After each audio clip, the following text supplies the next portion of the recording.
Olá, meu amigo, minha amiga, muito obrigado por vocês estarem aqui no nosso Portal do José. A participação de vocês aqui é cada dia mais preciosa, sobretudo no momento de grandes interrogações aqui no nosso país. Mas se você está preocupado, você não sabe o que está passando na cabeça do presidente da República. Ele não está preocupado com o povo brasileiro, ele não está preocupado com nenhuma situação institucional. Ele está preocupado com ele, com a liberdade dele, ele fala muito em liberdade, mas a cada dia os consultores jurídicos estão dizendo para ele o cenário que se avizinha. E as verdades que surgirão agora na CPI do Senado, elas colocarão para fora tudo aquilo que foi o desmando, o que foi o crime, o que foi a corrupção de valores, a corrupção administrativa que acarretou resultado morte aqui no nosso país e que continua a acontecer, com muitos cúmplices em outras esferas que também serão responsabilizados. Seria legal que prefeitos de pequenas cidades tivessem contato aqui com o nosso programa, porque pode jogar alguma luz sobre algumas questões. Bem, se você está chegando agora, você que é muito bem-vindo, se inscreva no nosso portal, se gostar do nosso conteúdo, compartilhe, dê joinha, porque outras pessoas tomarão conhecimento aqui do nosso espaço e mande seus comentários, suas críticas, porque são sempre lidas e são sempre consideradas aqui no nosso portal. Todos os dias eu fico 1, 2, 3 horas só lendo os comentários de vocês, quero agradecer muito a participação de todos aqui no nosso espaço. Mas vamos ao cenário de hoje. Gente, eu estava analisando aqui a agenda do presidente da República, né? Eu fiz análise aqui nos últimos 30 dias. E há uma coisa muito comum, vocês podem conferir, vou colocar o site, porque o site é público, né? Das visitas ou das personalidades que o presidente recebe nesse momento de tanta crise no nosso país, tanto sofrimento, tanta dor, né? Ele recebe o ministro da Saúde? Raramente. Ele recebe alguém da área da saúde? Raramente. Ele recebe o ministro Paulo Guedes? Raramente. Então, quem é que ele recebe todos os dias lá no Palácio do Planalto? Ele recebe sempre o doutor Humberto Fernandes, vocês sabem quem é, e o doutor Pedro César Souza. Você sabe quem é? Eles são subchefes para assuntos jurídicos da Presidência da República. Então, todos os dias o Bolsonaro tem conversado com os homens que dão assessoria jurídica. E mais, ele recebe, hora por outra, alguns pastores evangélicos. Gente, aquilo está parecendo sede de alguma entidade universal religiosa, né? Porque eu nunca vi tanto religioso ser recebido por uma autoridade pública como está acontecendo aqui no Brasil. Inclusive, os deputados e senadores que o presidente recebe são vinculados também a algumas religiões. Então, um negócio muito estranho. Ele recebe também alguns militares e, eventualmente, um ministro ou outro para tratar de algum assunto. Mas a agenda do presidente, ela denuncia como ele já está preocupado e se os procuradores lá, os subchefes de assuntos jurídicos são competentes, eles já devem ter mostrado o que é que vai acontecer com o presidente da República. Ele não vai ter como escapar, gente, por mais que os grandes meios de comunicação escondam a verdade, do que ele fez ou deixou de fazer. Eu tenho mostrado para vocês aqui sempre, quem acompanha o nosso portal, que a cobertura jornalística sobre o comportamento do presidente é muito superficial. Em 1 hora de um telejornal, eles falam muito da doença, falam das consequências, do que está acontecendo, mas eles não colocam o nome do presidente da República. É como se nós estivéssemos num país sem governo, onde as coisas estão se dando por resistência da própria sociedade, das pessoas que tomam seus cuidados particulares, mas se dependermos do governo, não existe. Nós não vimos nenhuma peça publicitária ao longo dessa pandemia toda orientando as pessoas a fazer alguma coisa. Quando foi na reforma da Previdência, aí eles gastaram dinheiro público para fazer propaganda, junto com as propagandas, o bombardeio que era feito todo dia, ou que eram feitos todos os dias a favor da reforma da Previdência, que roubou direitos do cidadão brasileiro. A reforma trabalhista foi a mesma coisa, mas em relação à pandemia, nenhuma propaganda, nenhum merchandising, nenhuma personalidade, nenhum canal, nada, muito pelo contrário. Quando se gastou dinheiro foi para defender o tratamento precoce, o remédio que nós vamos falar dele aqui agora também, e de outras coisas que não funcionam, que acarretam resultado morte. O presidente, quando terminar a CPI, o relatório for proposto, ele vai ter que enfrentar um processo de impeachment, não vai dar para esconder isso. Todas as verdades que estão sendo escondidas e que fazem com que muitos bolsonaristas tem uma interpretação errada da realidade, vão cair por terra. A não ser que o cara esteja assistindo a verdade na cara dele e mesmo assim ele queira fingir que não está vendo aquilo que está sendo mostrado. Então a responsabilidade concreta do presidente, ela aparecerá. Das pessoas que lhe dão apoio, também. E nas redes sociais? E as outras pessoas, reflexamente, que têm adotado o comportamento do presidente da República? Antes de falar da consequência para essas pessoas, eu quero sublinhar aqui de onde surgiu essa ideia, né? Ontem eu falei aqui, eu mostrei para vocês um vídeo onde o presidente norte-americano, ele falava as mesmas coisas que o presidente brasileiro fala. Ele começou falando primeiro lá. Que o medicamento era muito bom para malária, que o medicamento era bom para lúpulos e que ele tinha ouvido falar, sempre ouviu dizer, né? Que estava sendo muito bom o medicamento para as pessoas, enfim. E aí o presidente brasileiro começou a falar a mesma coisa. O jornal New York Times revelou porque o presidente americano estava defendendo tal medicamento. É porque ele e a família dele tinham ações na bolsa do grupo Sanofi, o grupo francês, que tem a patente da cloroquina. Então, as pessoas que estavam especulando no mercado, começaram a comprar ações da Sanofi, porque se de fato o medicamento fosse bom, as ações iriam explodir, o medicamento ia ser irradiado no planeta inteiro. Só que a Anvisa norte-americana, o FDA, né, eles bloquearam o uso desse medicamento porque ele estava sendo considerado nocivo. Não só ele não estava tendo efeito desejado, como ele estava sendo considerado nocivo. E aqui no Brasil, o presidente brasileiro continuou nessa linha, independentemente do outro lá ter mudado a linha de atuação, porque, inclusive, ele fez propaganda pessoal. Ele dizia que ele tomava o medicamento, né, todos os dias, e ele acabou contraindo a doença. E não fosse o tratamento, a blitz que ele recebeu dos melhores institutos, cientistas americanos ali, ele não teria tido uma sorte melhor no meio dessa história, não. Ele ficou meio sambado às vésperas das eleições norte-americanas. E aqui no Brasil, o que a gente está vendo, gente, como consequência dessas situações todas?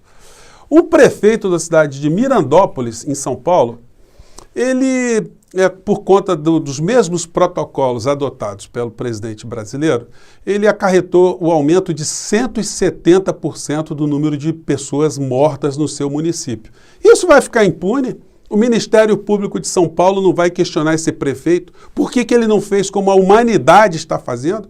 Ele distribuiu medicamento para a sociedade lá, para os seus munícipes, achando que isso ia resolver. O que isso mostrou? Isso é a prova clara, a prova concreta que esse tipo de tratamento é um tratamento de Araque. Ele está provocando mais mortes por conta desse tipo de pensamento, de ação dessas pessoas. Então esse prefeito pode colocar as suas barbas de molho, porque ele vai dizer o quê?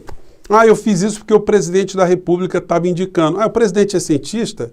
Qual o relatório? Qual é a base jurídica? Qual a base científica do senhor induzir as pessoas a esse tipo de comportamento que acarretou resultado morte? Eu espero que os munícipes lá de Mirandópolis cobrem pessoalmente o prefeito pela tragédia que está acontecendo lá.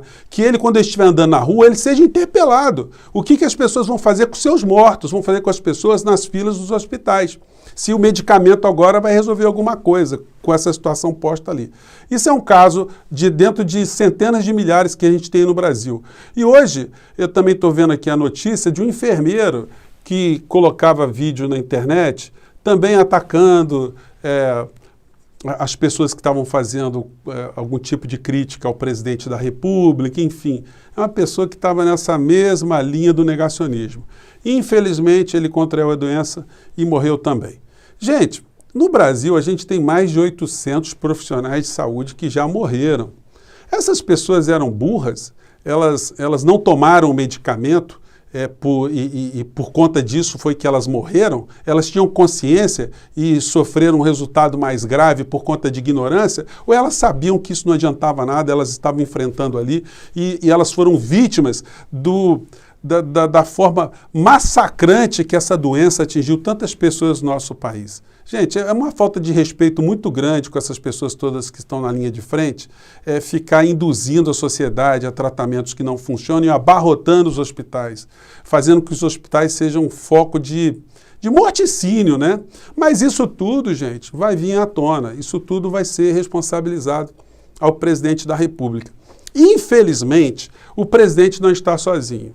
Ele faz parte de uma estrutura estratégica de distrair a sociedade. Nós perdemos muito tempo com essas discussões. O Brasil é o único país do mundo onde está se discutindo essas coisas que a gente está discutindo aqui.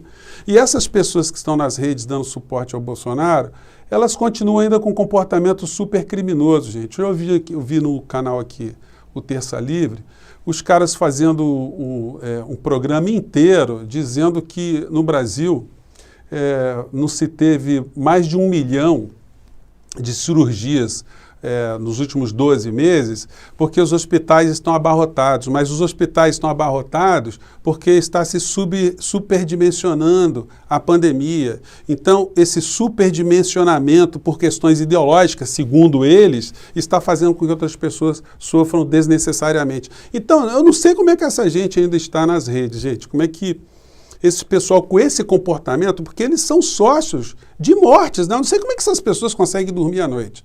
Aí tem algumas explicações, né? Ontem à noite eu assisti a aula inaugural do curso de filosofia do professor dessa gente toda. E eu fico tentando entender esses fenômenos, né? O professor Olavo, como ele chama, ele até fez uns twitters um tempo atrás, né? Me atacando de uma certa forma, porque eu descobri que ele dá uma enganada acadêmica, né? Ele explica algumas coisas com falsas premissas, uma mentira com M maiúsculo, né? Para dizer no português claro. E eu revelei isso porque ele falou sobre um intelectual, Gramsci, né? Ele contou uma história mentirosa, eu desmenti essa história, mas muita gente acredita nessas histórias que ele conta todos os dias. E essas pessoas têm feito dessas mentiras a explicação para os principais problemas brasileiros. Para resumir, gente, essas pessoas acham que tudo o que está acontecendo no Brasil é culpa de comunista, que os meios de comunicação, as redações todas só têm comunistas, que as televisões, as rádios só têm comunistas, as universidades só têm comunistas, dentro das suas armadas tem infiltrado de comunistas. Então tudo que acontece é culpa dos comunistas. A gente só não consegue entender que sociedade essa gente quer. A gente sabe que eles estão combatendo uma coisa que ninguém enxerga. Para eles, se morrer um cachorro atropelado na Avenida Brasil, é culpa do comunismo. Ou o motorista era doutrinado pelo comunismo, ou quem construiu a Avenida Brasil era comunista, ou o cachorro é de propriedade de um comunista, enfim, tem sempre alguma explicação. Muitas pessoas entram aqui no Portal do José, elas não conseguem argumentar, então elas partem para esse rótulo. O cara lança o carimbo, né? Você é comunista, é um doutrinador comunista. Para ele está explicado tudo o que está acontecendo no nosso país. Então, essas pessoas estão se contaminando por uma estrutura absolutamente insana, algo que não tem nenhum tipo de explicação. Eles continuam a se nutrir desse tipo de situação e isso tem uma funcionalidade, como eu tenho dito para vocês o tempo todo. Enquanto esses doidos ficam dizendo o tempo todo, fazendo curso para descobrir onde é que estão os comunistas, quem detém o poder econômico no nosso país, quem tem o poder de fato, fica dando gargalhada desses caras. Vocês acham que o João Paulo Lema, dono da Ambev, ele se identifica com esses caras? Que o dono do Bradesco, o dono do Santander, o dono do Itaú, o dono de uma empreiteira, os grandes sócios de grandes empresas transnacionais aqui no nosso país, eles dão bola para esse bando de doido? A gente poderia até dizer que são retardados, né? Porque eles estão defendendo teorias que a realidade mostra para eles que é mentirosa. Então, é uma coisa assim, gente, que só se justifica porque o curso custa 600 pratas, né? Então, eles acabam arrecadando dinheiro de muita gente incauta. Gente que não consegue enxergar a realidade e acaba se matriculando nos cursos do professor Olavo. Para vocês terem uma ideia, quem estava lá ontem? O Von Traub, né, exilado nos Estados Unidos, o irmão dele, outro exilado nos Estados Unidos, o Alan dos Santos, outro exilado nos Estados Unidos, enfim. Eu poderia citar várias figuras, o Ruschel, outro também exilado nos Estados Unidos, várias pessoas estão nos Estados Unidos lá, a coisa é meio estranha, né? E esses caras todos partem dessa premissa falsa, que o problema do Brasil são os comunistas. Enquanto eles ficam combatendo todas as pessoas que estão formando opinião nas redes sociais e estão criando esse tipo de tumulto, quem detém o poder econômico fica rindo desses palhaços com P maiúsculo, com todo respeito aos palhaços, e eles continuam a fazer negócios. Paulo Guedes se diverte. ele não precisa combater ninguém, não precisa se conflitar com ninguém. O Bolsonaro também fica distraído, fica ali só cuidando dos seus assuntos pessoais, porque essa gente é que fica atraindo a atenção de todos nós aqui na sociedade de uma maneira geral. Mas a CPI que vai acontecer agora, vai começar a ter os seus trabalhos iniciados, vai revelar muitas causas concretas. Nós veremos que não teve comunista nenhum e quem matou pessoas no nosso país foram loucos, foram irresponsáveis, foram pessoas que vão ter que prestar contas à justiça criminal no plano federal, no plano estadual, no plano municipal e seus cúmplices nas redes sociais também, que muitos deles vão ter que prestar contas quando essas verdades todas aparecerem e começarem a mostrar a conexão dessa gente toda voltada para o mal. Gente, espero ter jogado algumas luzes hoje no nosso papo. Nosso papo hoje ele foi mais cuidando de situações estruturais do que a gente cuidando de situações pontuais. Quem está preocupado com a questão pontual é o presidente da República, que todo dia fica agarrado com um assessor jurídico para explicar para ele o tamanho das celas nas penitenciárias mais próximas. Gente, eu fico por aqui, um grande abraço e mande seus comentários, eu aguardo vocês. Tchau!